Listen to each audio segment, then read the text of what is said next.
மாதவிடாய் நிற்கும் காலப்பகுதியில் ஏற்படும் பல்வேறு உடல்நல பிரச்சினைகள் குறித்த கருத்தரங்கம் அரியூர் வெங்கடேஸ்வரா மருத்துவக் கல்லூரியில் நடைபெற்றது.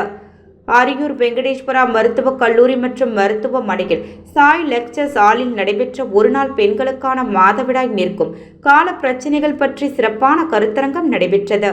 இந்த கருத்தரங்க துவக்க விழாவிற்கு கல்லூரியின் chairman doctor Ramachandran, managing director Rajiv Krishna, தலைமை இயக்க அதிகாரி டாக்டர் வித்யா, இயக்குனர் டாக்டர் ரத்தினசாமி, மருத்துவ கண்காணிப்பாளர் doctor Joseph Raj, DMS doctor Suresh, doctor Rajasekar மற்றும் மருத்துவ குழுவினர் முன்னிலையில் கருத்தரங்கம் துவக்கப்பட்டது.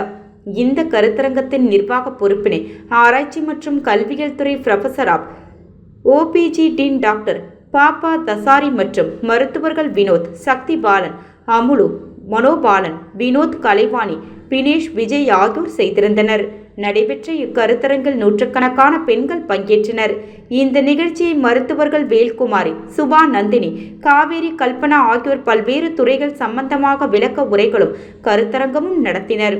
மேலும் மாதவிடாய் நிற்கும் காலப்பகுதியில் ஏற்படும் பல்வேறு உடல்நல பிரச்சனைகள் குறித்தும் அவற்றை எவ்வாறு சமாளிப்பது, ஆரோக்கியத்தை எவ்வாறு கவனித்துக் கொள்வது என்பது குறித்தும் மருத்துவர்கள் தெரிவித்தனர். இந்நிகழ்ச்சியில் பங்கேற்ற பெண்கள் தங்களுக்குரிய ஏற்பாடுகளை கேட்டு தெளிவு பெற்றனர். இந்த நிகழ்ச்சிக்கான ஏற்பாடுகளை வெங்கடேஸ்வரா மருத்துவக் கல்லூரி நிர்வாகம் செய்திருந்தது.